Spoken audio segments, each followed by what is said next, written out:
अभिनंदन, तुम्ही प्रेग्नंट आहात. डॉक्टर, तुम्ही काय सजेस्ट करू शकाल जे प्रेग्नेन्सीमध्ये आम्हाला फॉलो करायला पाहिजे? अर्थातच गर्भसंस्कार. गर्भसंस्कार म्हणजे ते काहीतरी यज्ञपूजा करतात तेच ना? नाही नाही नाही, गर्भसंस्कार म्हणजे तुमच्या गर्भातल्या बाळासाठी तो सर्वगुण संपन्न, बुद्धिमान आणि निरोगी व्हावा यासाठी गर्भधारणा झाल्यापासून डिलेवरी होईपर्यंत अवलंबण्याची सुसंस्कारित आचार पद्धती, त्याला आपण गर्भसंस्कार असे म्हणतो. गर्भसंस्कार ही एवढी मोठी प्रक्रिया आहे का? हो, कारण गर्भातलं बाळ जे असतं त्याचं 70 ते 80% विकास हा गर्भावस्थेमध्येच होतो. या अवस्थेमध्ये बाळ ऐकतो, आठवण ठेवतो, त्याला समजतं.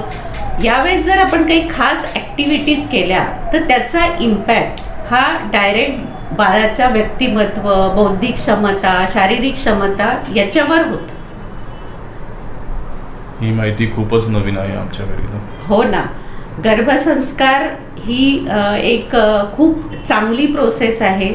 आपला जो गर्भसंस्कार प्रोग्राम आहे याच्यामध्ये आयुर्वेद, मानसशास्त्र आणि जागतिक संशोधन याच्यावर आधारित गर्भसंस्कार प्रोग्राम आहे. सगळ्यांनी याची माहिती जाणून घ्यावी. तुम्ही तर जाणूनच घ्यावी, पण बाकी सगळ्यांनी पण याची माहिती जाणून घ्यावी आणि आपल्या गर्भातल्या बाळाला या गर्भसंस्कार प्रोग्रामची अनमोल भेट द्यावी. डॉक्टर संध्या साळवे यांचा गर्भसंस्कार प्रोग्राम केल्यामुळे हजारो मातांनी सुदृढ, सुंदर व बुद्धिमान बालकांना जन्म दिला.